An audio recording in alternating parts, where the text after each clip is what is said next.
to please help us out by liking this video and subscribing to the channel. If you haven't already, we're recapping the weekend's action and helping you set your lineups next.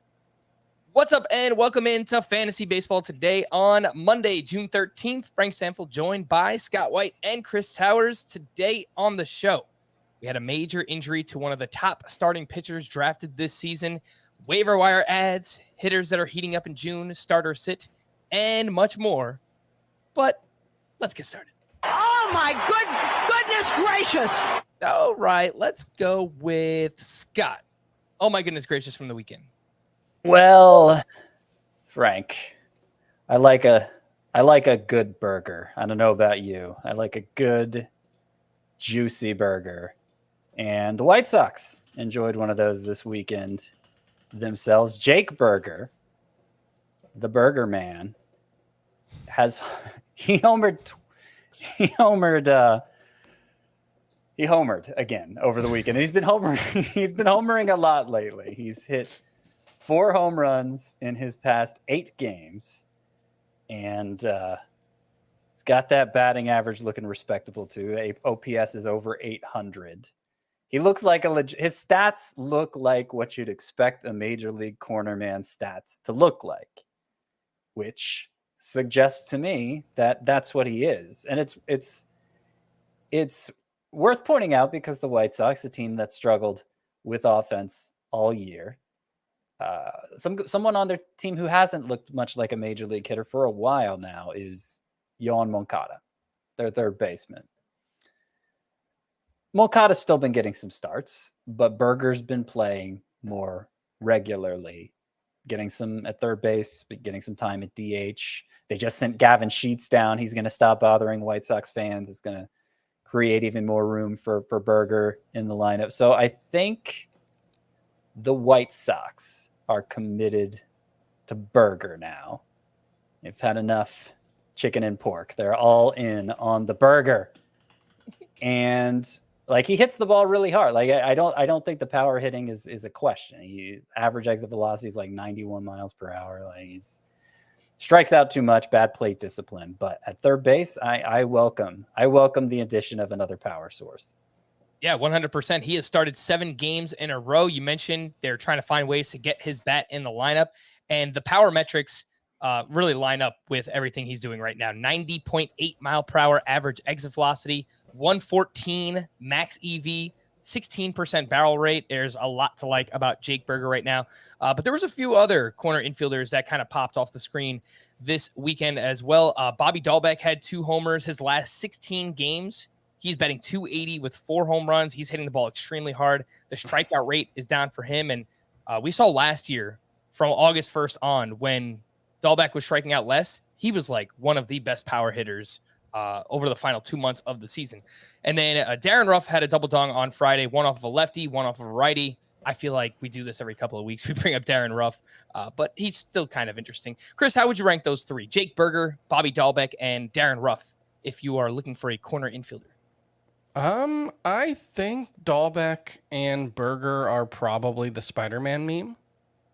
You know, the one where they're both pointing at each other, and there might be a third one there with Patrick Wisdom off to the side as well. I feel like those are all kind of the same guy. But, you know, Patrick Wisdom's pretty widely rostered and has been useful this season. With power, well, where are we at on power? You know, like power, it seemed like power was going to be at a premium, and then all of a sudden the last couple of weeks, offense has really started to bounce back. So I don't know how much we need to be chasing every power source. But yeah, I guess I'd rather have Burger than Dahlbeck, just because we've seen Burger fail less often than Dahlbeck. Right. But Right. And I think they're probably pretty similar players. Yeah, in theory, yeah. I mean, Patrick Wisdom is for sure a low 200s batting average, because he doesn't just strike out 30% of the time. He strikes out like 35+% of the time. So, you know, but he's I think probably the most reliable power source of the 3 too. So it's Burger's the biggest question mark, but that also presents the upside of the mystery box too.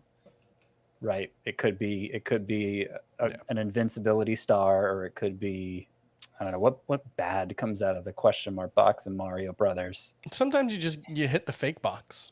Well, yeah, you hit the fate, or it's like it's The lightning bolt, the fire, the flower that gives you firepower, but you already got it. So it's like, Yeah, it's not great. am I gonna jump up there for 2,000? there's one points green or shell. Yeah. Is that Mario Kart that you were referencing, Chris? Because that's where mine That's started. what Scott was referencing, right? I think he was talking about just I Mario. was talking about Mario Brothers in general. Oh, you say Mario? Interesting. Mario. I don't know. Anyway, it's probably like a New York thing. Jake Berger. Yeah, I agree. I would take him ahead of Bobby Dahlbeck, but I do like both quite a bit if you are still seeking out power, and they are both widely available. Jake Berger is 20% rostered, and he's got 6 road games this week. Bobby Dahlbeck, 17% rostered. He has 6 home games this week. Chris, oh my goodness gracious, for you from the weekend. Well, I wanted to do, I thought about doing Nelson Cruz, who hit 2 home runs and is starting to show signs of life, but I'll go with Washington Nationals teammate Luis Garcia, who had 7 more hits this weekend and 13 at bats, 4 hard hit balls, 3 of them coming today. He's off to a very good start this season, hitting .372 with a 15.6% strikeout rate, showing some good signs with the quality of contact. He's someone that I added in Tout Wars today, and I'm going to try to add him wherever I can, because I think Luis Garcia, as we talked about last week, there is real potential for him to be an above average hitter, if not a standout. Mm-hmm. And he's also widely available. 21% rostered is Luis Garcia. Looking at names that are much more universally rostered, like, would you drop an Owen Miller for him, Chris? Sure. Would you drop? I nearly dropped. I had to drop someone, and I have both Luis Garcia and Jake Cronenworth on the team. Mm-hmm. I didn't drop Cronenworth, but I thought about it. All right. So, yeah, I know that you are huge into him, and you, I think, moved him inside like your top 20 second baseman. Mm-hmm. So I get it. He comes with some prospect pedigree, and so far he's off to a great start here with the Washington Nationals. How about he's a top 10 sleeper hitter for this week too. There is Luis Garcia. Yes, the Nationals have 8 games this week, correct? Yep. So I know him and Lane Thomas were 2 sleepers for you, Scott. Would you be okay dropping 2 names that are over 60% rostered? Would you drop Tyro Estrada and Gavin Lux for Luis Garcia? Yeah, I would. Yeah, I would. I thought you were asking Chris, but yeah. All right. Yeah, I may still have Lux ranked like 1 spot higher, but I actually might have just made that move. I've been pretty disappointed. Yeah, I've got Lux behind Luis Garcia now, so yeah, I'll go ahead and do that. I don't know, and I know he had a pretty good weekend, but I don't know what we're still holding out for with Gavin Lux. He has 2 home runs? I mean, yeah, prospect pedigree there, but yeah, the underlying numbers are all pretty miserable. The batting average has climbed quite a bit for Gavin Lux. I think he's approaching 300, but only 2 homers, handful of steals is nice, but. Yeah. I would take the shot on Luis Garcia. I think I just feel better about the playing time for Garcia as well over a Gavin Lux. All right, so some hitters there. Again, Luis Garcia, Jake Berger, Bobby Dahlbeck. I want to talk about a reliever. Tanner Houck is going to be the oh my goodness gracious player for me. And this weekend, he had saves on both Friday and Saturday, and we've referenced this many times. The Red Sox have been searching for someone to step up, close games for them consistently. You know, they've tried Hansel Robles in the role. He blew another save on Saturday, and they've mixed and matched with Matt Strahm and Matt Barnes to start the season. But Tanner Houck is someone that really kind of seems like he would make sense in the closer role. He's got that sweeping slider. He throws pretty hard.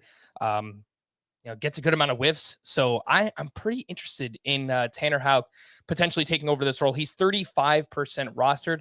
Scott, places where you need saves. Are you looking to add Tanner Houck? Do you have some faith here in him taking over as closer?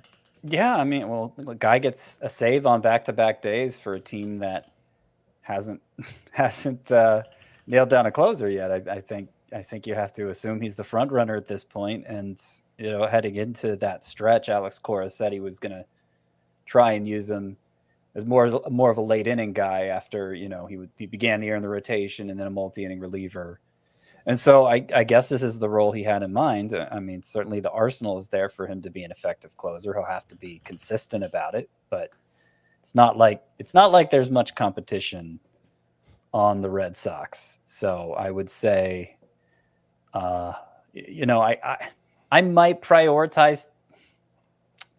I don't know if I want to say it. It doesn't sound good as I was about to say it, but Tanner Scott is widely available too and has the Marlins' last 2 or 3 saves, and I think is emerging as the front runner there. I mean, the Red Sox are a better team, I guess. Yeah, I think I would go Houck. Better team. I think I would. Yeah, I think I would go Houck over Scott. Okay. Chris, which Tanner do you prefer, Scott or Houck? Scott picked up another save on Friday, and that was back-to-back saves for him. Yeah, I mean, he's getting a ton of strikeouts this season, and he has completely, I mean, he's gone all in, Tanner Scott has, on his slider. He's throwing it 72% of the time this season, which actually probably isn't that dissimilar from how Tanner Houck's going to throw as a relief pitcher. I would say I probably prefer Houck just because I think he's on a better team. I think they're probably pretty similar in terms of how good they'll be moving forward. I've never been much of a believer in Houck as a starter, but as a reliever, I think that 2-pitch approach can work. Yeah, I think it makes a ton of sense. Scott, a few relievers I see getting dropped, and rightfully so, I guess. Danny Jimenez over the weekend, he gave up a few more runs, takes another blown save and loss on Friday. His ERA is now up to 4.70. And Giovanni Gallegos just kind of seems like he is not the closer any longer for the St. Louis Cardinals. Would you drop both of those names for either or both of the Tanners? I think that's a hard choice. Yeah. I mean, if it's a shallow league and it's like, whatever, I'll go with the hot hand, whoever it is, because there'll be somebody new soon enough, then I think fine, go ahead and do it. But you know, if it's a league where it was really painful for you to get Jimenez and who's the other one? Gallegos? Yeah, Gallegos. Well, obviously you drafted Gallegos, but if it would be really painful to get them back, let's say, because we don't really have much clarity on the Cardinals situation. They haven't had many save chances lately. There've been a lot of like extra inning games, tie game situations where Helsley has followed Gallegos more often than not, but sometimes Gallegos has followed Helsley, and so it's there's not a lot of clarity there. Like I don't feel confident saying, oh, Helsley's the guy to have over Gallegos at this point. So that would be the one I'd be more hesitant with. Jimenez, I mean, yeah, he's been terrible. Who else do they have? I'm gonna try and cut this short and just say I would rank Jimenez 4th of that group, but I probably still rank Gallegos 1 in terms of who I want to roster.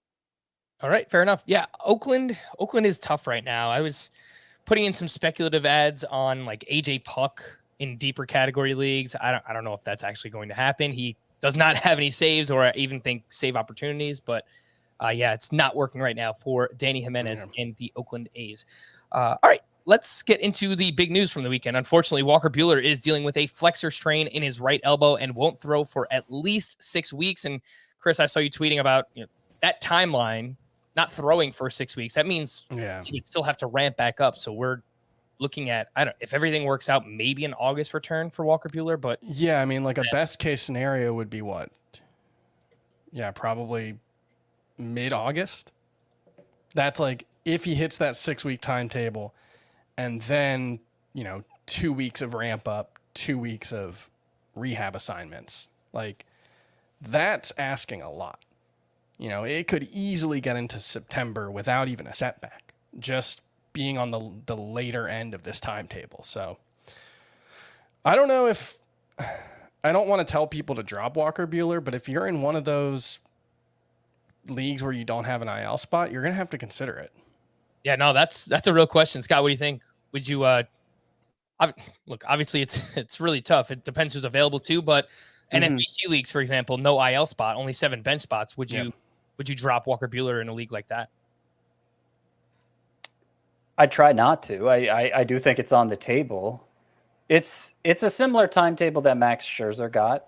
And in theory, these are similarly capable pitchers. I know Scherzer was pitching well and Buehler wasn't, but maybe we have an explanation now for why Buehler wasn't pitching so well. His forearm wasn't 100%. But I do always worry about the forearm strain being a precursor to something worse, as I was going on about Zach Gallen coming into the season. And that could be happening with Buehler too. So I in a way, I feel worse about his recovery than Scherzer's. Oh, definitely for me, yeah. Yeah. But I'd try it's a more worrisome injury. Yeah. A forearm strain versus a lat is it's a more concerning injury.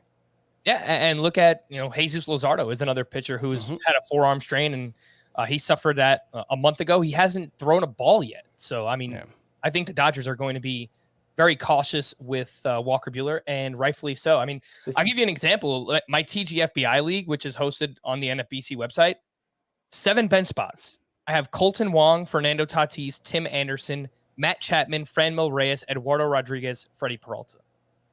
You drop Rodriguez before him, I guess, but he's going to be back first. Yeah. So, I mean, you could be in a situation like that, and it's, I mean, Eduardo Rodriguez, you said? Yeah. I mean, if it's somebody you're not confident is even going to be a viable option for your team, then that's the person to drop instead, no matter when he's coming back. So that makes it easy. If there's a silver lining to this Buehler thing, though, remember we were wondering what the Dodgers were going to do when Clayton Kershaw and Andrew Heaney got back. Is Tyler Anderson still going to have a spot in the rotation? Well, like I said, Life finds a way. Yeah, you're right, Chris. So Andrew Heaney, by the way, I'll have an update on him in a little bit. 72% roster if you want to pick him up and stash him for now. All right, so look, obviously Walker Buehler was a 2nd or 3rd round pick in most leagues, and you're not just going to replace his production, even though he was kind of shaky at times. But let's try to do that. Waiver wire pitchers from the weekend. In shallow leagues, we keep bringing up Jeffrey Springs, so I will mention him once again. He's 76% rostered and one of Scott's sleeper pitchers this week. He has now posted back-to-back scoreless outings, and he was solid again at the Twins. 5 1/3 shutout with 5 strikeouts, drops the ERA to 1.45. But we've talked a lot about Jeffrey Springs. Go add him if he is available. Other players who are more likely available. Spencer Strider had his best start of the season. He was up against the Pirates, 5 2/3 shutout with 8 strikeouts. John Gray, a nice bounce back after a rough start earlier in the week. 6 innings of 1-run ball, 10 strikeouts at the Chicago White Sox. Michael Lorenzen posted his 7th quality start in 10 tries this season against the Mets. 6 1/3, 1 run with 4 strikeouts. Taijuan Walker on Sunday Night Baseball, season high 10 strikeouts against the Angels. 18 swinging strikes. Where did that come from? It was an awesome start by him. And then Ross Stripling. It was a 2-start week for Ross Stripling. Fantastic matchups. He was at the Royals and at the Tigers. He goes 11 shutout innings, 2 hits allowed, 6 strikeouts. Obviously, not going to get a ton of whiffs there, but I think he's kind of interesting. So, excuse me. Ross Stripling, Taijuan Walker, Michael Lorenzen, John Gray, Spencer Strider, Chris, who are, I don't know, maybe 2 or 3 are your favorites from that group. I think Strider's by far the most interesting, but what we've seen from him out of the bullpen, what we've seen from him in spurts as a starter, the upside's obviously super high with the swinging strike rate that he has. So I think he's obviously the number 1 option and probably should be rostered, in pretty much all leagues at this point. After that, it's a pretty uninspiring lot. I guess John Gray, his overall numbers are pretty middling, but he's been dealing with a bunch of weird nagging injuries. And then, the underlying numbers are a little better, 3.64 FIP, 3.76 xFIP. So I think I would take a chance on him, especially versus Detroit this week. That's a great matchup. So he would be the guy to go for if Spencer Strider's not available. Yeah. Is there a player that more fairly represents his underlying numbers are better than his actual numbers than John Gray? I feel like he's just made a career out of but his FIP and his xFIP are so much better than his numbers, so he'll be good eventually. And look, I get it. He's out of Coors Field now, but it's just that's a fair point. It was a tepid endorsement. Yeah, no, I get it. 2 of his last 3 have been genuinely awesome, though. Double-digit strikeout efforts. But there was that one in between it's pretty ugly. So I see him as pretty fringy still. Yeah, I mean, I agree with Chris. Strider is probably must roster at this point and far and away the best of this group. Mm-hmm. I mean, remember the first start, couple bad defensive plays behind him were basically responsible for all the runs, and the second start was at Coors Field. So this was, I think he got a fair shake in this one, and look what happened. Spencer Strider, by the way, from your Atlanta Braves, Scott. They're red hot. 11 in a row. 11 in a row. Let's go. Still several games behind the Mets. Yeah, that's going to take some time, but moving in the right direction, it's always a good thing. Yeah. John Gray, by the way, the matchup this week at the Tigers. So that is just absolutely fantastic. If you just need someone to play this week, Taijuan Walker as well. I don't trust the strikeouts at all, but he's going up against the Marlins this week. He's 54% roster. Don't mind that. Ross Stripling. Don't like the matchup against the Yankees, but I think he's kind of interesting. He's getting a lot of ground balls. The control has been fantastic. He only has 8 walks over 43 innings pitched, a career high swinging strike rate supported by throwing more secondary pitches, the slider and the changeup. Scott, any interest in Ross Stripling? I mean, I've gotten burned enough by Ross Stripling over the years that I am skeptical. His 2 turns here are like 1 hit allowed in each and just ridiculously efficient. He threw 56 over 5 innings in the first one. He threw 62 over 6 innings in this most recent one. But he's been an all-star before, and they're in the past I've really liked them. That's why I've gotten burned so much.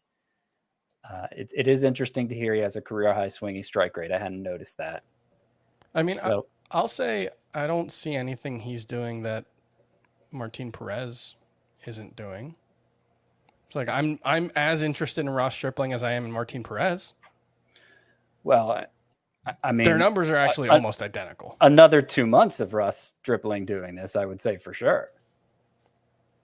Chris, you really want to ruffle the Martin Perez stands I'm just saying they're both like 54, 55% ground ball rate, 20% strikeout rate. Stripling actually walking guys a little less often. Like, I think they're similar pitchers.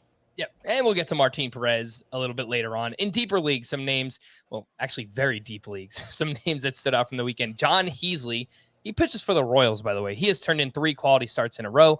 Andre Palante, he made a strong start for the Cardinals this weekend against the Reds, 5 1/3 shutout with 4 strikeouts. And he has such an interesting delivery. I was trying to figure out, he looks exactly like another pitcher, Kenley Jansen. That was the one. Andre Palante, his form looks exactly like Kenley Jansen. So completely random, but I finally figured it out, and I'm happy I did. Braxton Garrett was another name this weekend as well. An impressive start against the Astros. 5 2/3, 1 unearned run, 5 strikeouts. He had 15 swinging strikes against the Astros lineup. That's pretty damn impressive. Chris, any interest here in Braxton Garrett, Andre Palante, and John Heasley in the deepest of leagues? I think Garrett would probably be the only one who would register for me, and that's only because he was a prospect 5 years ago at this point. I mean, he's been a prospect since, but a prospect of some note before arm injuries. But no, outside of really deep leagues, I don't really have any interest in him. Oh, right. Fair enough. Let's move over to some waiver wire hitters. We've already talked about a lot of names, Luis Garcia, Jake Berger, and Bobby Dahlbeck. I will bring up this name again.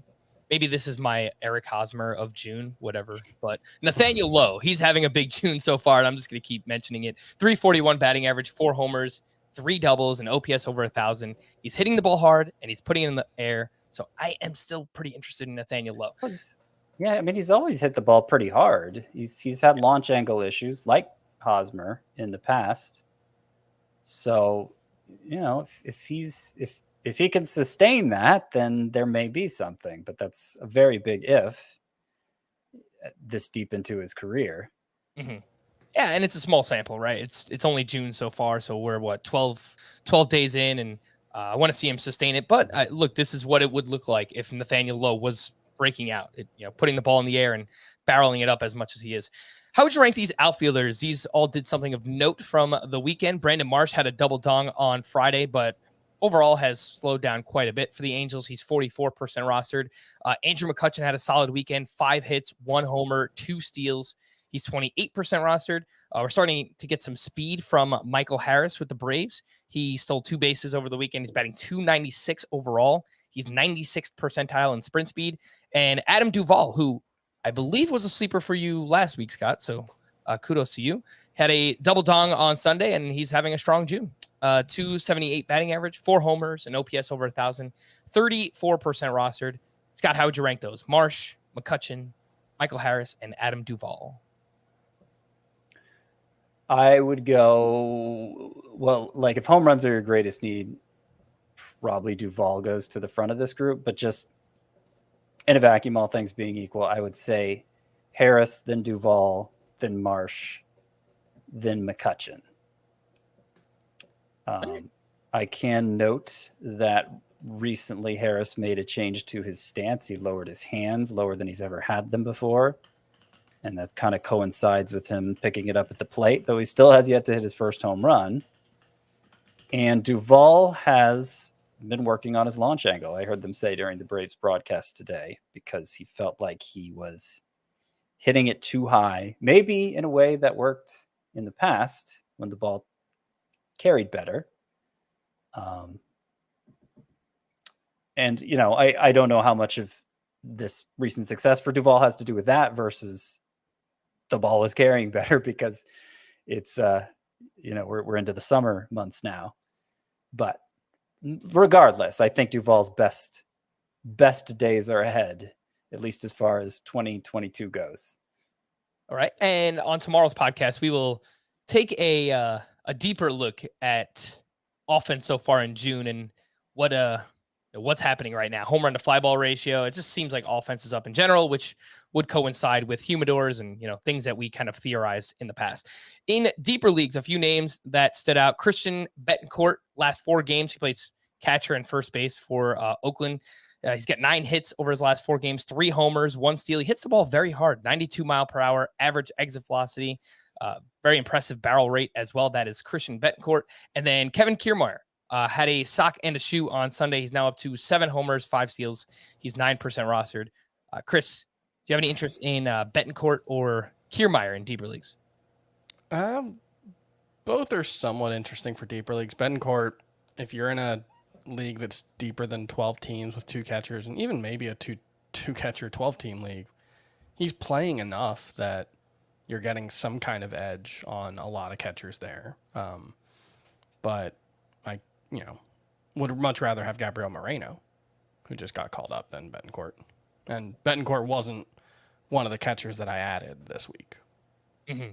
Yeah, I had him behind both Gabriel Moreno and Cal Raleigh. So in those 2 catcher leagues where I was looking to make some moves, those were basically my top 3 in that order. It was Moreno, then Raleigh, and then Betancourt, just because he is playing as much as he is and hits the ball. I added Kirk Casale over him in one league as well. Okay. Yeah. Joey Bart was sent down recently by the Giants. So Casale playing quite a bit for them. And speaking of, moves that we were making and bids from the weekend, wanted to point out some that I made. And if you guys have anything that you guys were looking to do in Tout Wars, a 12-team head-to-head points league, I added Oscar Gonzalez for $13 out of a $1,000 budget. Chris Archer for $7. It's a head-to-head points league, but it uses roto style lineup. So 5 outfielders and 9 pitcher spots. So it does go a little bit deeper there. In the NFBC main event, 15-team roto league, I added Alex Kirilloff for $22. The backup bid was 8 out of 1,000. I was so shocked to get Alex Kirilloff. I'm so happy. I hope he gets tomorrow. I'm trying to get him everywhere he's available, because he homered 3 times again over the weekend, and I think he's up to 9 home runs at AAA, and that only started. He's only been there like a month, I think. Mm-hmm. Yeah, no, I'm definitely trying to add Kirilloff wherever I can. Bobby Dahlbeck, I dropped Yuli Gurriel for him, $13. I got Gabriel Moreno for $7 in a 2-catcher league out of $1,000. So, okay, do that. Stephen Kwan I picked up because they have 3 games in Coors Field. I also added Jake McGee for $6 because he picked up a save on Sunday, and I just don't trust Gabe Kapler, and I could just see him mixing and matching, and I am desperate for saves. Were you guys making any moves on Sunday Fab that stood out worth mentioning? Like I mentioned, I got Casale. I added Sir Anthony Dominguez in Tout Wars. Yep. That's a saves plus holds league, so I was, more interested in him there. Although I did add him in one just saves league, and then Luis Garcia as well. Yeah. No, I think Sir Anthony Dominguez, and that's SER. It's not like he was knighted. It's Sir Anthony Dominguez. It's still a sick name. Like I kind of just like, should I call you Sir Scott White moving forward? You can make it happen. I think if you're in one of those leagues where there's a big bidding war every time a closer emerges, like that's a prospective one to pick out. I mean, Corey Knebel's not healthy right now. Yeah. And he hasn't been reliable even when he has been. Now they think it's a day-to-day shoulder thing, but Sir Anthony Dominguez's numbers this year, his first back from Tommy John surgery, 34% strikeout rate, 29 and 22 and two-thirds innings. Yep. Only 161 ERA, 0.94 whip, 11.7 K per nine. Yep. And he had 16 if you've been playing fantasy for a few years, you may remember he had 16 saves as a rookie in 2018, and then he had injuries. So this is really the first we've seen of him for an extended run since then, and he looks awesome. So hopefully he can be some stealthy saves. Not to root against Corey Knebel or anything, but I have more Sir Anthony Dominguez at this point. Yeah. Corey Knebel, by the way, 8.3 K per nine, 5 walks per nine. That is just a rough K to walk ratio so far this season. Scott, any moves that you wanted to highlight that you were looking to make on Sunday? Well, I don't know if Chris was quite done, but yep. Look, I just won Gabriel Moreno. I was surprised. Okay, so in 2 15-team leagues, I won Gabriel Moreno for I won him for $28 in Tout Wars, and I won him for $39 in TGFBI. And these are 2 catcher leagues, 15 teams. I don't know what's going on. We're kind of at that point in the year where guys can slip through the cracks.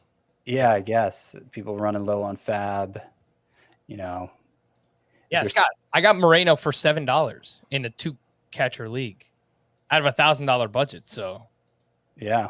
I was pretty excited to look. We'll see what happens with Danny Jansen, but I mean, take a shot on one of the best prospects in the game, and if he hits, he's going to stick around.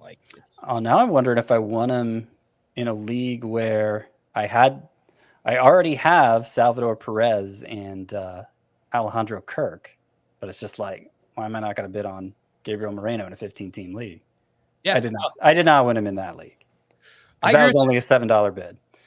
I think it's a good strategy, Scott, to anytime you could stockpile assets, especially in a league that deep. I have a league where I drafted Mitch Garver and Alejandro Kirk as my 2 catchers. And I added MJ Melendez when he got called up because I was just, all right, hey, he's a prospect catcher who can hit. And now I start him over Mitch Garver. So, I mean, these things kind of find a way of working themselves out. So I would agree with that. Another player I added in several leagues who we haven't mentioned yet is Bryson Stott, who homered at least once over the weekend. He's looked like a different player since Gene Sakura went down. It was also about the time Joe Girardi got fired, so you're credited to either one, I guess. But Stott's been basically an everyday player since then, and during that time, he's hit all 4 of his home runs. Yes, he homered on Saturday. So he's up there with, I think Luis Garcia has more upside, but he's, as a second base shortstop eligible guy with upside, I think he's worth rostering on a similar level. And there's something to be said for a young player who doesn't have to look over his shoulder and constantly worry about whether he's going to play that day or not. I mean, he's just playing. He's playing every day now. So I think that's something that can actually help with a young player's confidence. And right now it looks pretty good for Bryson Stott. Before we hit the break, I want to remind everyone to join our Fantasy Baseball Today Facebook group if you haven't already. That's facebook.com/groups/fantasy baseball today. And lots of interesting questions being asked there. You can ask your questions, waiver wire, trade, dynasty, keeper leagues, whatever you play in. Maybe you got a question about who to start or sit. You can drop those in on Monday, and a lot of people will respond. And it's just a fun community and a way to interact with other FBT listeners. So, again, join up there on Facebook if you haven't already. We'll take a break, and we'll be back right after this. The news and notes. Let's start with a few Mets aces. Max Scherzer is scheduled to throw live batting practice in the near future, while Jacob deGrom threw his 3rd bullpen session on Saturday. Some good news there. I don't know when we'll see deGrom, but I don't know. Maybe both post All-Star break. That would make sense. If they're throwing bullpen sessions, that I would say anytime within the next month is possible. Yeah, they don't really need to rush those guys, I guess. I mean, they have a pretty good lead. Their rotation has been bad since Scherzer's injury. They were like bottom 10 in ERA heading into the weekend since then. So they could certainly use Max Scherzer and Jacob deGrom. Oh, yeah. I think most teams probably could. But they do have the luxury of knowing that they need them for September and October more than June and July. For sure. Brandon Woodruff is experiencing numbness in the middle 3 fingers of his right hand and does not have a timeline for his return. This is super concerning. Yeah. I don't know. Like, you don't want to speculate, but I remember hearing this with several guys who ended up having thoracic outlet syndrome. It could be nothing, but that's just the thing that jumped out to me. I remember Josh Beckett, I think, was one of the first guys I remember where that was the precursor issue. So what it's referred to as is Raynaud's syndrome. Yeah. I don't really know anything about that, but it doesn't sound good. No. Anything you wanted to add, Scott? It sounded like. Oh, I was just going to say, I think Strasburg had the same thing before leading up to his thoracic outlet syndrome. So hopefully not. Yeah, hopefully not. No, it's scary for Brandon Woodruff. I mean, another pitchers are going down, dropping like flies right now. Yeah, Woodruff and Buehler and Scherzer before that. It's scary.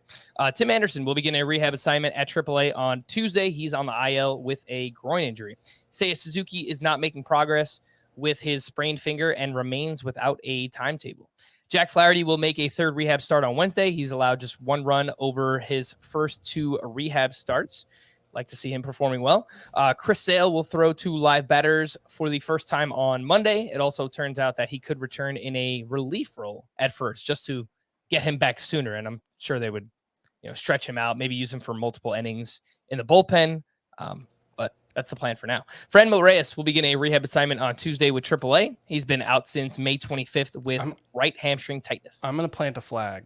This is going to go like it did for Joey Votto. Franmil Reyes is going to come back and look like himself. Hey, I hope so. I think he was dropped in quite a few leagues too. He's 68% rostered, I think, the last I saw. So could be out there in some leagues where, look, if strikeouts don't count against you, then you probably, Franmil Reyes should be rostered in your league. Royce Lewis was transferred to the 60-day IL with a partially torn ACL, the second time he suffered that injury. Obviously, it was a complete tear last year or even 2 years ago. But that's just terrible. I hate injuries are part of sports, obviously. So, you're never too surprised by them. But it was the same thing twice. Like that's what makes me really like that, because it just seems unfair, Yeah. And Royce Lewis, like, his stock was probably the highest it's ever been. In terms of what everybody was expecting for him. So just sucks. Yep. I don't really understand what the Angels are doing with Joe Adell, but what do I know? Adell puts together back-to-back multi-hit games and then is sent back to AAA this weekend. I believe when you're enjoying the kind of success that they have been. Yeah. Yeah. I mean, anytime you can get Juan Lagares in the outfield instead, you got to do it. Look, they also had Tyler Wade playing center field over Brandon Marsh today. So clearly he was terrible too. Yeah, he was awful. Clearly they're pulling all the right levers right now. I don't get it.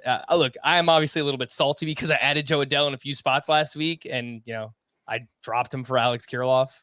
Something I would recommend doing for other people, but yeah, it is frustrating.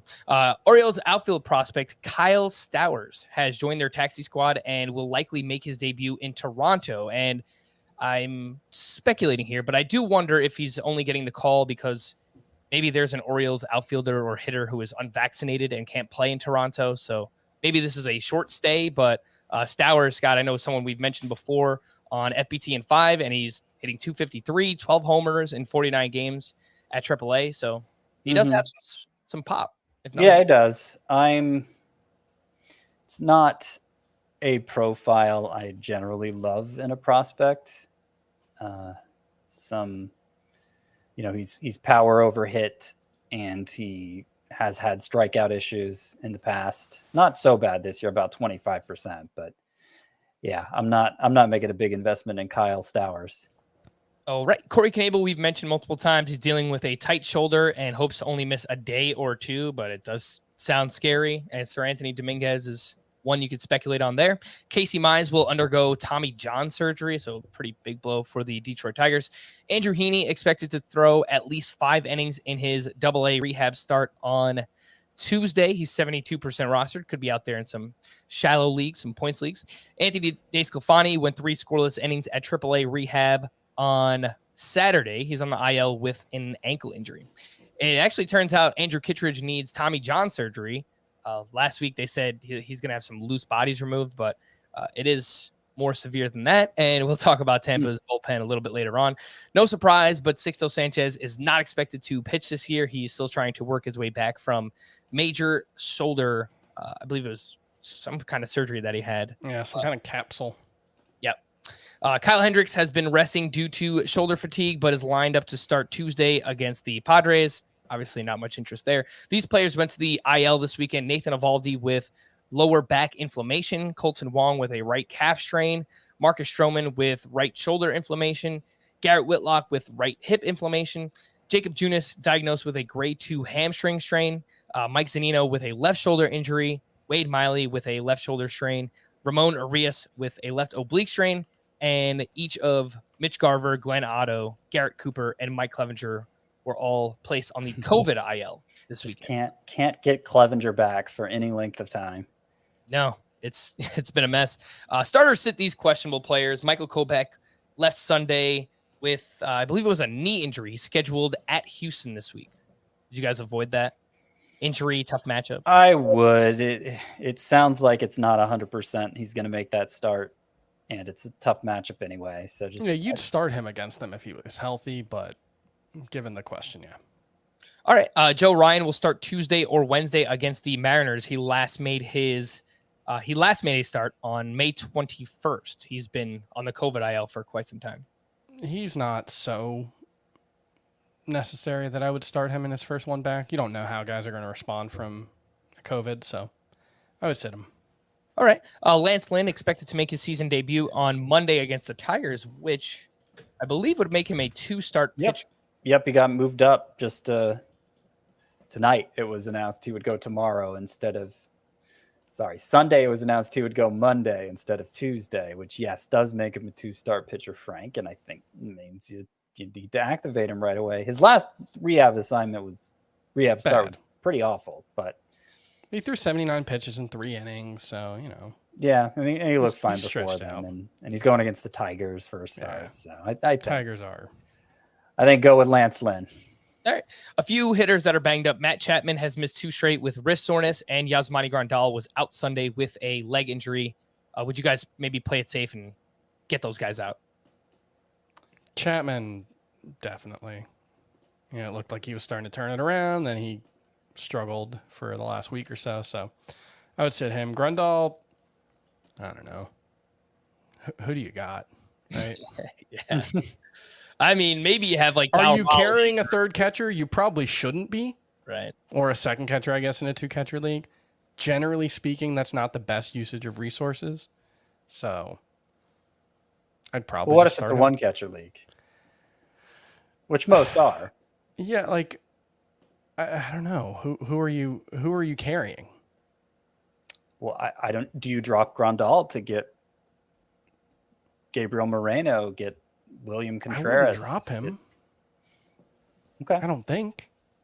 He's been pretty awful, but he has been, but I don't know. I feel like we've seen stretches like this from Grandal before, and he pulls out of it. And I just think the track record's long enough that I wasn't thinking about benching or cutting him before this injury, and it doesn't sound like this injury is a reason to cut him. 2 weeks ago in a 10-team 1-catcher league, I dropped him for. I take that back. I picked up Alejandro Kirk and benched Grandal, and then I saw how good Kirk was, so I dropped Grandal because it's like I don't need him anymore.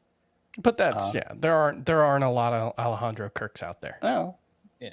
there was a couple weeks ago. Yeah. So maybe that's who Gabriel Moreno is right now.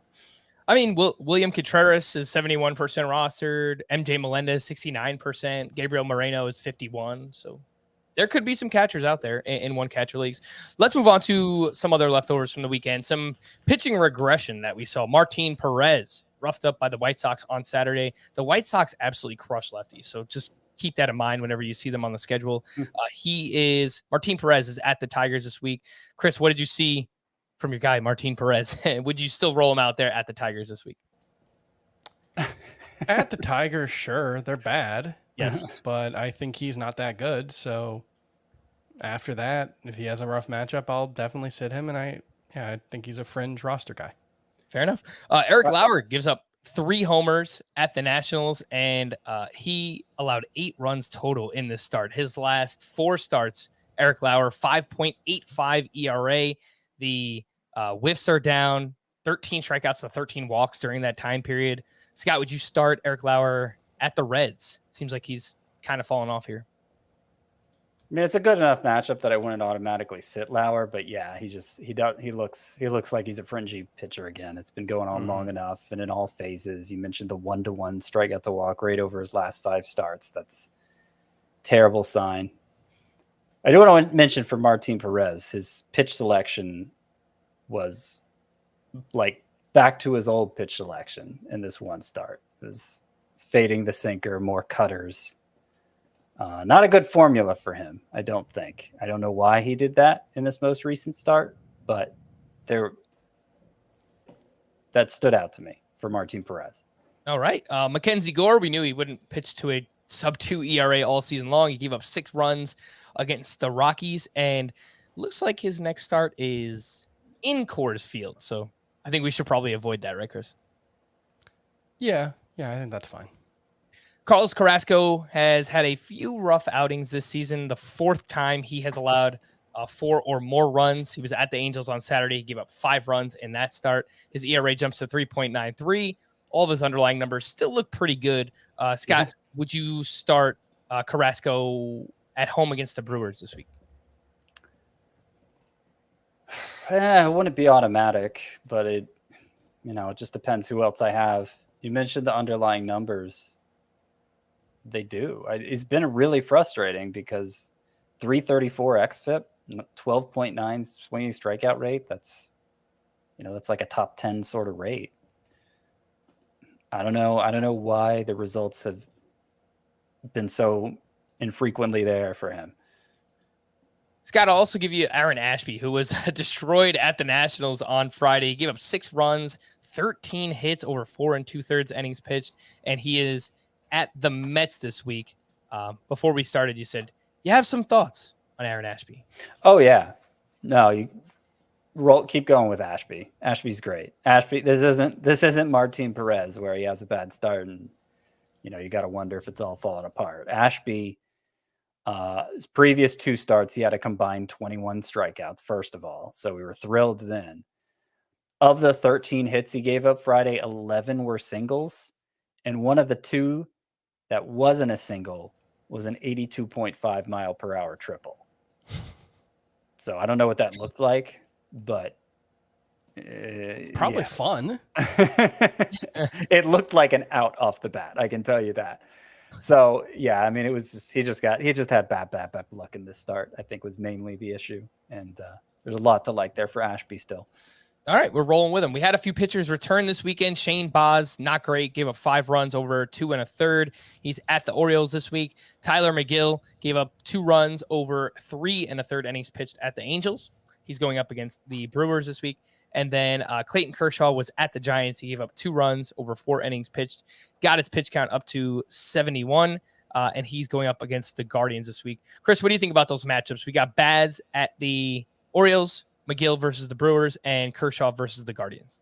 All systems go across the board. Start all of them.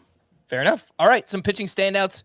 Part 1, Luis Severino. Back-to-back double-digit strikeout efforts. This one was up against the Cubs on Friday. Jose Barrios looks a lot like Jose Barrios his last 2 starts. He was at the Tigers. He gave up 1 run over 8 innings pitched with 5 strikeouts. Joe Musgrove makes it 11 for 11 in quality starts this season. He goes 6 shutout and had 8 strikeouts. And then Zach Wheeler, another great start. This one up against the Diamondbacks, 6 shutout with 8 strikeouts himself. Over his last 8 starts, Zach Wheeler, 1.42 ERA, 0.95 whip, 64 strikeouts over 50 and 2/3 innings pitched. He is awesome. Scott, anything you'd like to add on Wheeler, Musgrove, Barrios, and Severino? Yeah, so you mentioned Barrios has looked like himself the last 2 starts, and yeah, they both were great. 4 of his last 5 starts have been quality starts. Now, the one that wasn't was so bad that it hasn't improved his overall numbers that much this stretch. But I feel like I feel like he's really trending in the right direction now. And you may have missed your window to buy low based on the way these last 2 starts have gone. Mm-hmm. The one thing that stood out for this start was that he still isn't getting many whiffs. Not that he has ever been someone who gets a lot of swings and misses. Well, he got a ton in his last start. I mean, yeah, but I mean, he was up against the Tigers. He had 7 swinging strikes. He actually allowed more hard hit balls than he had swinging strikes. So that's been an issue for him this year. And, look, if he's going up against a better lineup than the Tigers, I think that, that team would make him pay more than the Tigers would, obviously. Okay. All right. Some pitching standouts part 2 from the weekend. Jordan Montgomery. Wait. So would you use this as an opportunity to sell high on Barrios? I mean, his ERA is still not that great. So I don't know if you could sell high, but I think I would. Like, I've been pretty consistently worried about Barrios this year just because his swinging strike rate keeps trending down and he's allowing a lot of hard contact. He does have a long track record. Maybe this is just who he is and he'll be fine. I like him this week. He's going up against the Orioles, but yeah, personally, I would try and cash out. I would try to sell. Do you Barrios. have him in any leagues that we play in together? No, I don't. Okay. Just checking. Yeah. I had him in one league, the Scott White Dynasty League, and I traded him to Chris. Yeah.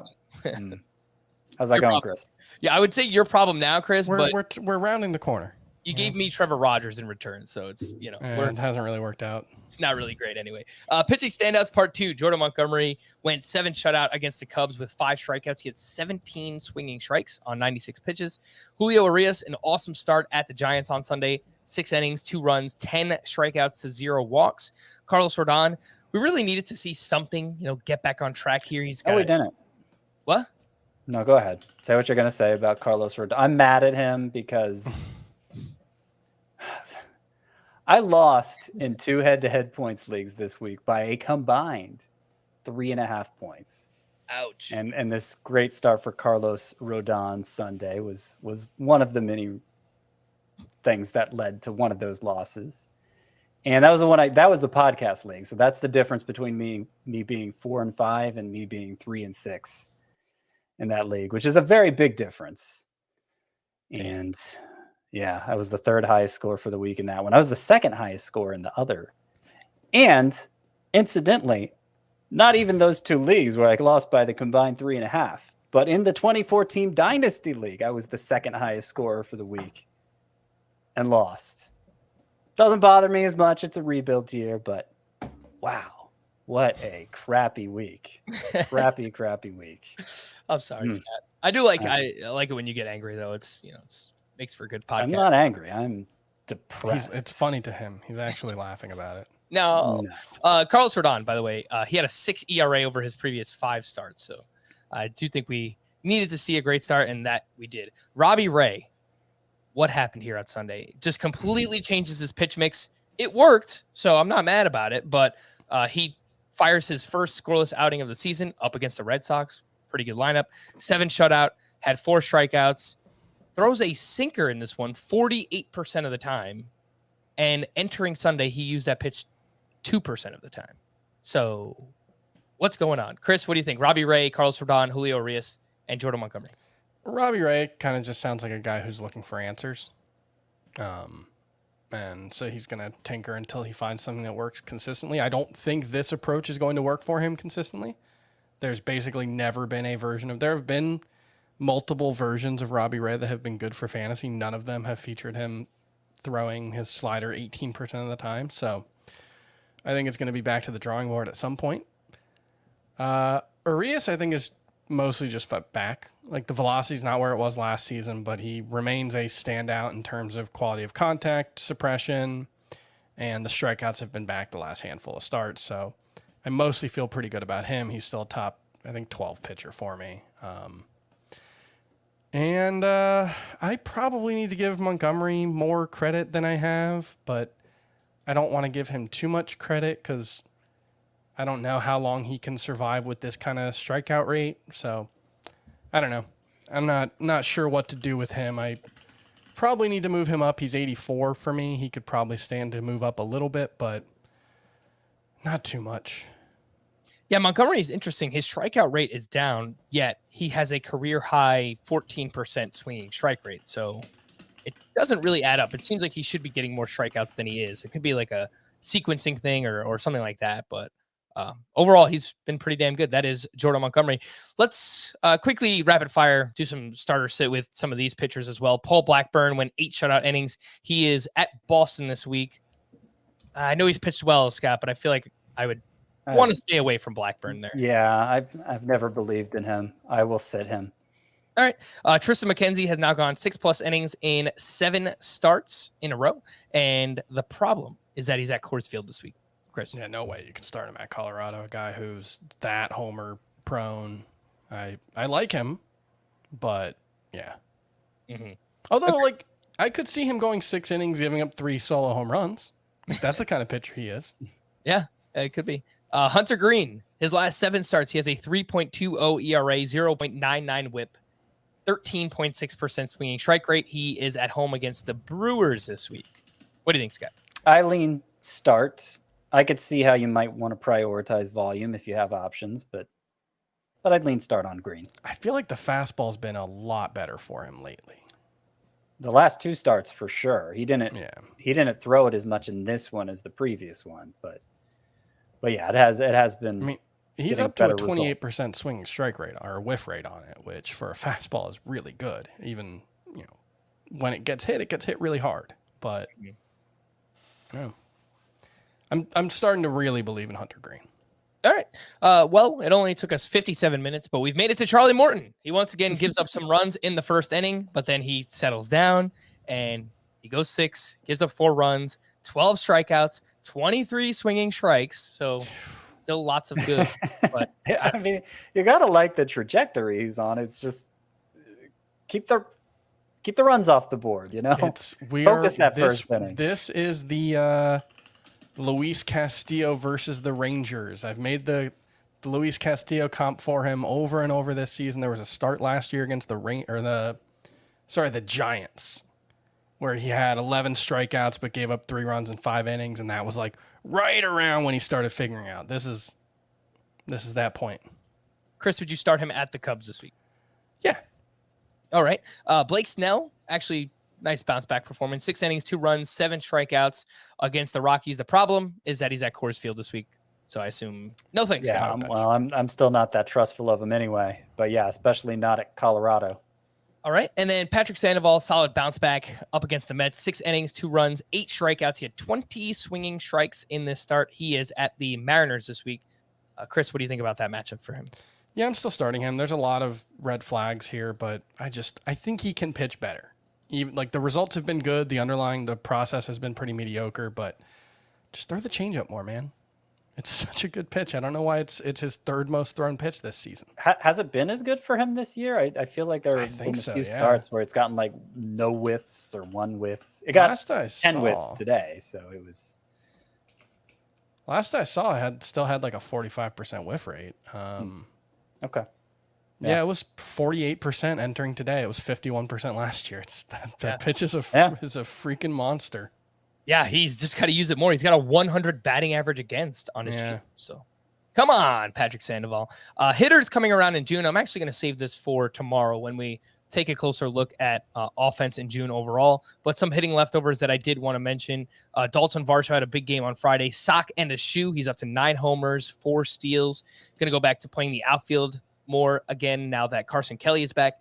Rhys Hoskins had 5 hits this weekend, including a double dong on Friday. He's now up to 11 home runs. Nelson Cruz Chris mentioned earlier in the show, looks like he is back. 7 hits, 2 homers, even had a stolen base this weekend. And if you really look at since the start of May, Nelson Cruz has just kind of been Nelson Cruz. He's been good. Even overall, he's been 13. He's at a 113 weighted runs created plus this season, which is pretty surprising. It's very good. Yeah, it's not him, but I thought he'd just been bad this season. No, since May, he's been much better. That is Nelson Cruz. Byron Buxton had a double dong on Friday. That was back-to-back multi-homer games. So yeah, we just needed to get some what's going on with Byron Buxton emails. Yeah. I just needed to lower him in the rankings, Chris. And once he saw that, he's like, all right, make this guy look like a fool. Jazz Chisholm had a double dong on Friday. He's now up to 12 homers and 10 steals total.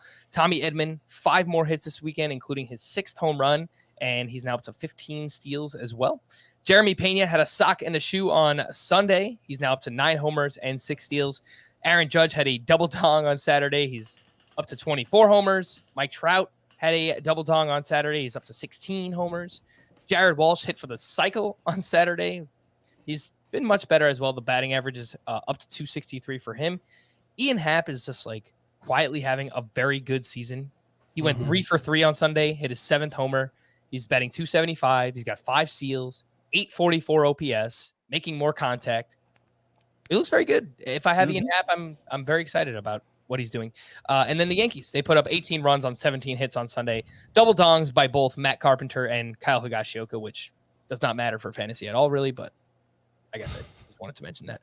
Carpenter's been great. It's just once Giancarlo Stanton came off the IL, he's hardly been playing. Yeah. No, that's true. I don't know if you guys have seen any of the memes or pictures of Nestor Cortez and Matt Carpenter together. They look like Mario and Luigi. Like who? Mario and Luigi, Scott. Did I say Mario? You're the first person I've heard called a Mario. I just find that interesting. Yeah, the mustaches on those two, they're just absolutely great. The call to the bullpen, we'll wrap up with this. Danny Jimenez, we mentioned he's been struggling. Was there anyone that you guys are looking to speculate on? I mentioned AJ Puck. I guess Puck. I don't know. He's been awesome. He's been really good, but I don't know. There is I never really want to speculate on the bad teams. That's true. Especially if there's no obvious guy. Mm-hmm. So, yeah. Zach Jackson, I think, is someone who gets a lot of swinging strikes, but I can't really tell you much about Zach Jackson. For the Cardinals, Ryan Helsley got his 4th save this weekend. He's only 52% rostered, so if you need saves in a 10, 12-team league, he could be out there for you. For the Twins on Saturday, Yohan Duran pitched in the 8th inning with a 1-run lead. He faced 5, 6, and 7 in the Rays lineup. Emilio Pagan then pitched in the 9th, and he picked up his 8th save of the season. For the Giants on Saturday, Camilo Doval entered in the 8th inning of a 1-run game with runners on 2nd and 3rd. He walked Chris Taylor and then struck out both Gavin Lux and Mookie Betts. Lefty Jose Alvarez picked up the save 1 inning later. And then on Sunday, Jake McGee picked up the save for the Giants. So, Scott, do you have any feel for what's going on with the Giants right now? Or is Doval just their highest leverage arm and that's it, basically? Yeah, I think that's it. I think Gabe Kapler has lost so much confidence in the rest of his bullpen that he no longer feels like he can confine Doval to the 9th inning. And so he's just kind of been using them all over the place. So he's still probably the reliever to have from that bullpen. But, if you play in a shallower league where somebody like Helsley is out there, it probably makes sense to make the switch. Yeah. And I think Doval is still over 70% rostered. So I think that is a move that makes a ton of sense. For the Reds on Sunday, Art Warren pitched in the 5th inning with the game tied. Tony Santillan pitched in the 7th inning with a 2-run lead at the time. Alexis Diaz is someone I've mentioned multiple times. I think he's the best reliever for the Reds. He pitches in the 9th, gave up a homer, but also picked up his 2nd save of the season. The Reds are not very good, so I guess this is just for deeper leagues. But well, they've been better. Yeah. But yeah, they're not very good. What's their... I wonder that... Never mind. We don't have time for that. I just wonder what their record's been basically since Joey Votto got back. I was going to look up what their run differential is. I know it was really bad early, but yeah. But they've been blowing some teams out recently. So right. They're still Anyway. minus 56 run differential. Jeez. Oh, That's my. pretty bad. All right. To stream or not to stream, let's start with Monday. We've got Mitch Keller at the Cardinals. We love Mitch Keller. Zach Thompson, not the Zach Thompson who pitches for the Pirates. There's a Cardinals pitcher named Zach Thompson. He's going up against the Pirates. Very confusing. Justin Steele Is is going Zach up. Thompson pitching on the other side of that game? No, it's Mitch Keller. No, he pitched today. Yeah. That would have been sick, That right? would have been fun, though. That would have Zach been fun. Thompson. Justin Steele versus the Padres. Mike Minor at the Diamondbacks. Brady Singer at the Giants. Chris Archer at the Mariners. And Chris Flexen versus the Twins. I think I don't want any of them. Yeah, Singer's the only one I would be moderately interested in, but not really. Yeah. Archer probably won't give you a win because he doesn't go deep, but he's been okay for the Twins. Tuesday, we've got JT Brubaker at the Cardinals, Matthew Liberatore versus the Pirates, Zach Eflin versus the Marlins, Trevor Rogers at the Phillies, and Yusei Kikuchi versus the Orioles. Eflin. Yep. I think it's a pretty good start. Kikuchi, it's okay. I might try Trevor Rogers at the Phillies, but that could go very badly too. Yeah. Not much confidence there right now for Trevor Rogers, and rightfully so. We're going to wrap there for Scott and Chris. I am Frank. Thank you all for listening and watching Fantasy Baseball today. We'll be back again tomorrow. Bye-bye.